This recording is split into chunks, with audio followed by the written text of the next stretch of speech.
Breaking 7 आणि 8 जुलैला महाराष्ट्रातील सर्व शाळा बंद राहणार. नेमकं कारण काय? राज्यातील विद्यार्थ्यांसाठी तसेच पालकांसाठी महत्त्वाची अपडेट आहे. 7 आणि 8 जुलै रोजी राज्यातील अनेक शाळा बंद राहू शकतात. नेमकं कारण काय जाणून घेऊयात. मंडळी, राज्यातील अंशतः अनुदानित आणि अनुदानित शाळांमधील शिक्षक व शिक्षकेतर कर्मचाऱ्यांनी आपल्या प्रलंबित मागण्यांसाठी राज्यव्यापी शाळा बंद आंदोलनाची घोषणा केली आहे.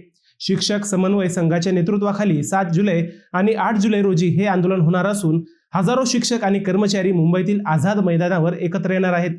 शिक्षकांचे म्हणणे आहे की अनुदान, वेतन सुधारणा, सेवा नियमितीकरण आणि इतर आर्थिक मागण्यांसाठी सरकारकडे वारंवार पाठपुरावा करूनही अद्याप कोणताही ठोस निर्णय झालेला नाही. त्यामुळे आंदोलनाचा मार्ग स्वीकारावा लागला आहे.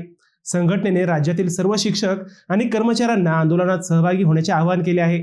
विद्यार्थ्यांच्या शिक्षणाचा 1-2 दिवसांचा परिणाम होईल, मात्र दीर्घकालीन न्याय मिळवण्यासाठी हा लढा आवश्यक असल्याचे संघटनेचे मत आहे.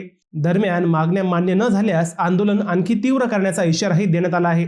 आता सरकार यावर काय निर्णय घेते याकडे सर्वांचे लक्ष लागले आहे.